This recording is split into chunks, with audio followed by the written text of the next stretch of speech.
Hola queridos oyentes, bienvenidos a Carpe Diem. Es un placer anunciar que ahora tenemos un nuevo equipo de trabajo, nueva temporada, nuevos temas y muchos proyectos esperando. Mi nombre es Melanie Aristizábal y mis compañeras son Manuela Restrepo, Valentina Ramírez y Karen Marín. Hoy vamos a hablar sobre uno de los filósofos más destacados de la Edad Moderna, René Descartes. Primero, hablaremos un poco sobre su vida, su contexto y luego nos dedicaremos a su filosofía, obras y relevancia. Pero bueno, ustedes se preguntan, ¿quién fue Descartes? René Descartes, o también conocido como Renatus Cartesius, fue un filósofo, matemático e incluso físico francés que nació el 31 de marzo de 1596 en la Halle de Touraine, Francia, y vivió hasta el año 1650. Su lugar natal ahora es conocido como Descartes, en su honor. Su contexto estuvo marcado por las nuevas ideas del Renacimiento y la Revolución Científica, y con él inicia la llamada filosofía moderna, siendo considerado el padre de esta y de la geometría analítica. Expuso un nuevo método científico, el método cartesiano, que marcó un antes y un después en el estudio científico. Sus dos obras más trascendentales fueron Discurso del método y Meditaciones metafísicas. Bueno, pero antes de entrar en este mundo filosófico, hablemos un poco de su vida. Se crió en el seno de una familia de la baja nobleza, pero creció sin su madre, pues ella falleció un año después de su nacimiento. El padre de Descartes decide cuidarlo él mismo, brindándole educación, y todo esto porque presentaba problemas de salud, lo cual impedía la educación convencional. Ahora, en cuanto a sus estudios, Descartes se destacó por su intelecto. De 1604 a 1612 estudió en el Colegio Jesuita Henry IV de la Fleche, uno de los más prestigiosos de Europa en ese tiempo, donde se enseñaba la escolástica y adquirió conocimientos de las ramas clásicas como latín, griego, historia, retórica, la filosofía, ética, física y matemáticas. Luego obtuvo el título de licenciado en Derecho por la Facultad de Poitiers en 1616. Sin embargo, no llegó a ejercer su carrera jurídica. Descartes siempre tuvo deseos de viajar y conocer nuevos lugares, así que con 22 años se alista para el ejército, donde perdura hasta sus 24 años. Y en los 9 años siguientes se dedica a viajar por países como Holanda, Alemania, Dinamarca e Italia. La verdad es que Descartes fue muy aventurero, y lo mejor fue que en estos viajes tuvo la oportunidad de conocer e interactuar con diferentes intelectuales contemporáneos, y gracias a esto empezó a establecer sus teorías filosóficas y científicas. A sus 32 años decidió mudarse a Holanda, donde se dedicó al desarrollo de la geometría, la lógica y la óptica.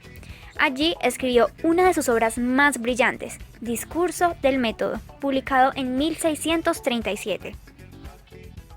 Muy pocos saben que Descartes tuvo una hija, fruto de un amorío secreto que mantuvo durante 6 años con Helena, la criada de un amigo. La pequeña murió de una enfermedad a los 5 años, así que René se dedicó de lleno a la ciencia. Se mudó a Estocolmo, Suecia, donde se ve obligado a darle clases de filosofía a la reina Cristina, y esto sucedía todos los días en las mañanas. Debido al frío europeo, Descartes contrajo neumonía y murió el 11 de febrero de 1650 a sus 53 años. La verdad, estaba muy joven, le quedaban muchísimas cosas por hacer. Bueno, como dijimos anteriormente, Descartes vivió entre los años 1596 y 1650. Por lo tanto, es súper importante saber qué pasaba en la Francia del siglo XVII. Sí, así es. En este periodo se dio una crisis permanente debido a la guerra de Francia con los españoles y las guerras de la religión.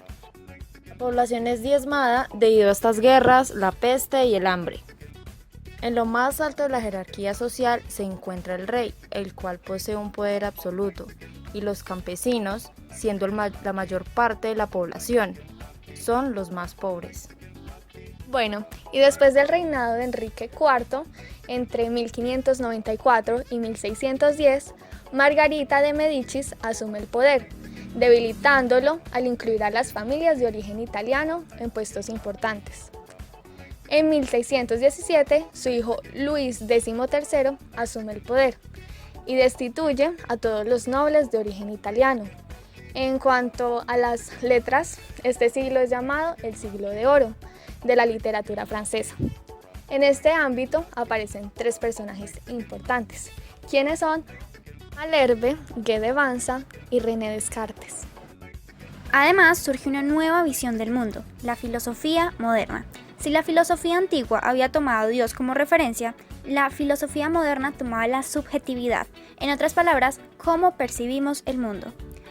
Cabe resaltar que la filosofía moderna no inicia con la caída de Constantinopla, es decir, con la caída del Imperio Romano Oriental, que es uno de los puntos de referencia que usamos para marcar el inicio de la modernidad, sino con Descartes.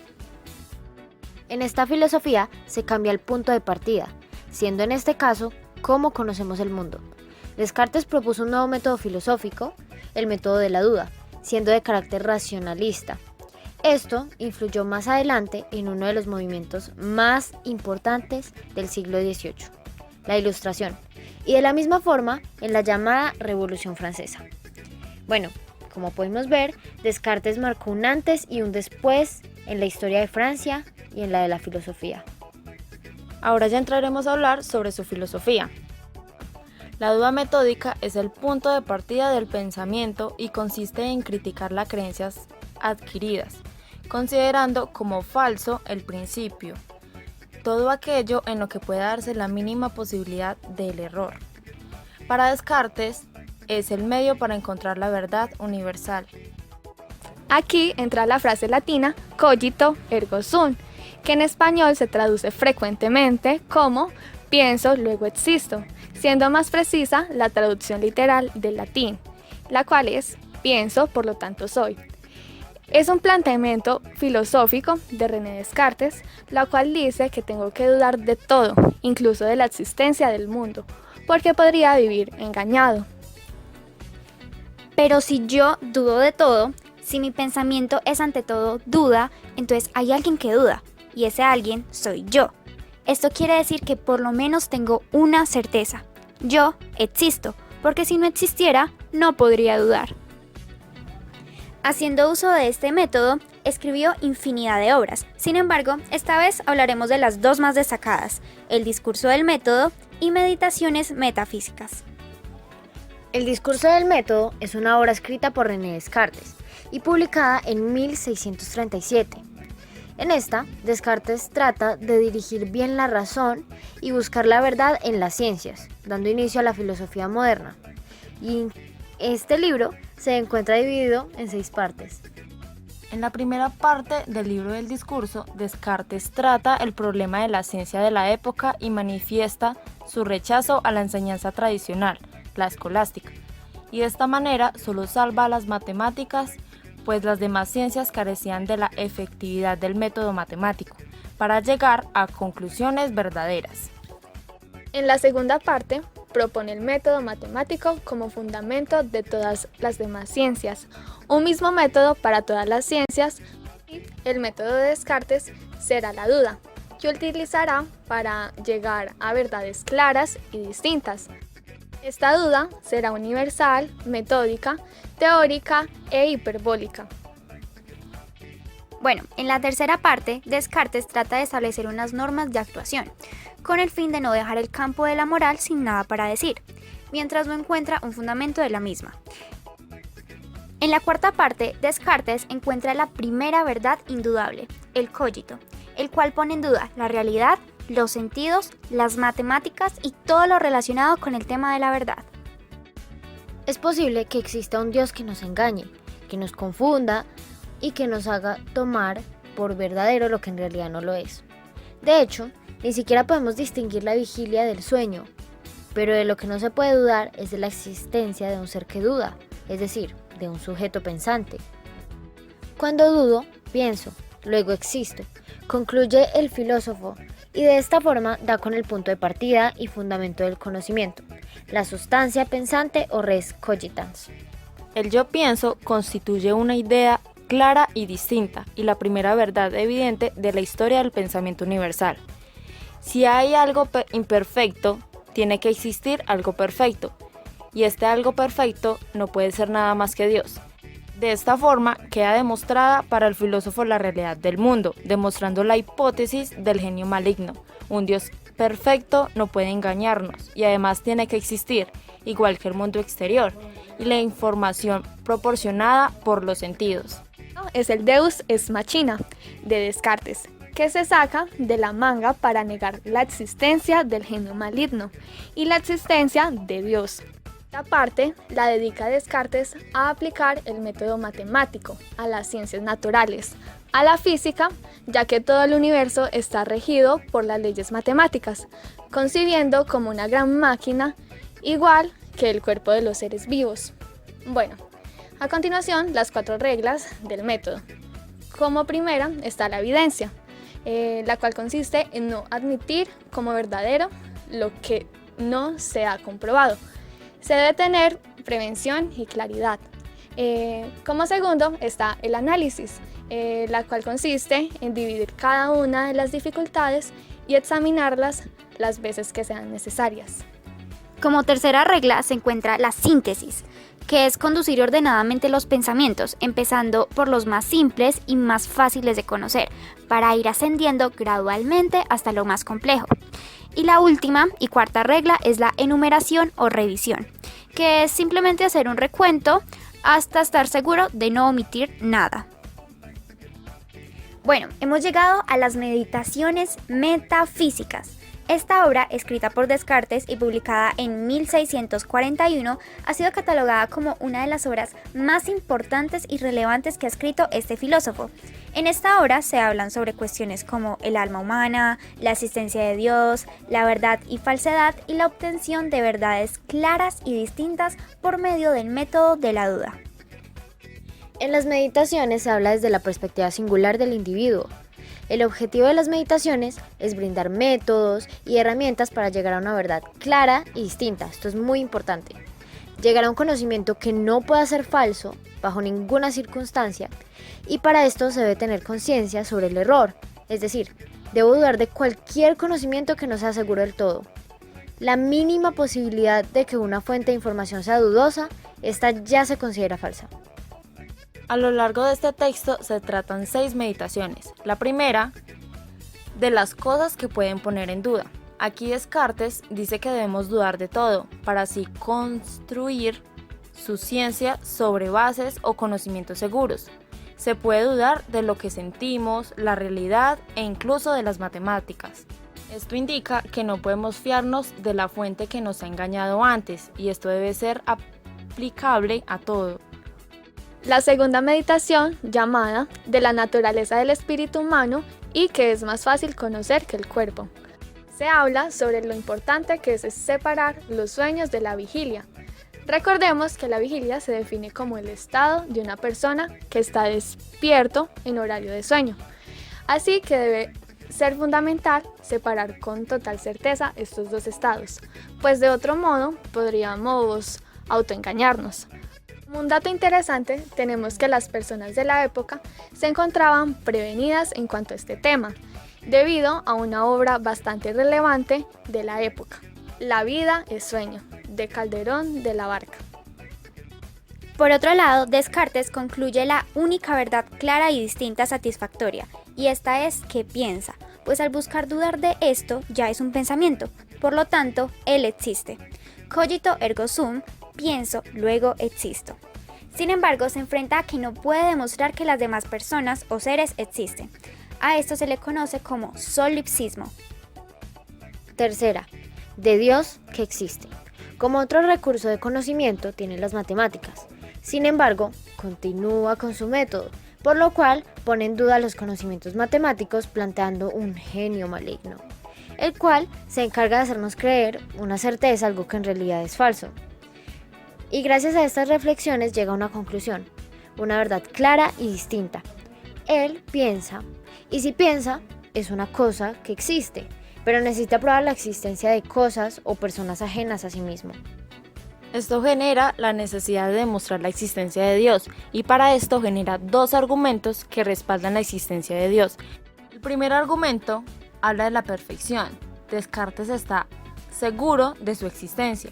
Lo más perfecto no puede provenir de lo menos perfecto. La idea singular de perfección es implantada por Dios. Por otro lado, tenemos a Dios como un ser infinitamente bueno, con muchas cualidades. Existir es una cualidad, por lo tanto, Dios existe. Cuarta, de lo verdadero y de lo falso. También llamada la teoría del error, y aquí se plantea la importancia de afirmar una verdad clara y distinta. Por naturaleza tenemos el error, la falsedad, que en su mayoría de veces ocurre por la precipitación de los saberes. El error es importante conocerlo para evitarse y reafirmar con mayor certeza los conocimientos que ya tenemos. El error suele cometerse por la voluntad de los seres humanos, es decir, por nuestro libre albedrío. Es importante resaltar que el error no es una consecuencia de Dios, sino de nuestra voluntad, la cual se puede extender a los conocimientos que no comprendemos, y así caemos en la falsedad. Si lo relacionamos con la vida cotidiana, podemos entender mejor este argumento con la famosa afirmación: no podemos juzgar sin conocer. La quinta meditación de la esencia de las cosas materiales y otra vez de la existencia de Dios. Aquí tenemos un nuevo argumento para defender a Dios. Si Dios es perfecto, esto indica que posee todas las cualidades. Existir es una cualidad, por lo tanto Dios existe. Y como posee todas las cualidades, es imposible que me engañe porque esto es un defecto. Y si no hay engaño, no podemos dudar de las matemáticas. Y que no existe un genio maligno. Ahora vamos con la sexta y última meditación, de la existencia de las cosas materiales y de la distinción real entre el alma y el cuerpo del hombre. La división que hace René Descartes entre el cuerpo y el alma, las cuales son estrechamente unidas y por eso se les suele componer como una cosa misma. A esto se le denomina dualismo antropológico. Descartes relaciona el alma como pensamiento, a diferencia de los griegos, quienes consideraban el alma como un principio vital. Y por otro lado, Descartes denomina el cuerpo como un mecanismo. Esto solo sucede en seres humanos, pues para él los animales no poseen de alma, pues funcionan como simples máquinas. Además, establece la diferencia entre alma y cuerpo, siendo la primera única e indivisible, pues no podemos concebir media alma, ¿o sí? No. Y el cuerpo divisible, pues le podemos quitar una mano, un pie y no dejará de ser lo que es. Ahora, ¿cuál es la importancia de Descartes en nuestra vida cotidiana? Aunque muchos crean que no han oído hablar de Descartes o que no tienen ninguna influencia en su vida cotidiana, están equivocados. Su método lo utilizamos constantemente para tomar decisiones que necesitan analizarse con cuidado. Esto requiere del método de la duda. También, cuando se estudia matemática en primaria, uno de los primeros temas que nos enseñan es el plano cartesiano. ¿Quién no sabe qué es el plano cartesiano? La informática es un ejemplo fundamental, ya que es la última expresión de la actualidad del proyecto cartesiano. Tanto así que se habla del mundo digital, de un mundo expresado únicamente con ceros y unos. Ideal cartesiano. Cuando estamos frente a un computador, estamos frente a lo que Descartes calificaría como modelo perfecto del conocimiento. Evidente, el cual a partir de unos primeros principios se deduce todo lo demás. En un computador no hay contradicciones, no hay elementos que no se deduzcan de los principios establecidos. Si el programa no funciona es porque está mal diseñado. Punto. La deducción siempre es perfecta y la conclusión necesaria.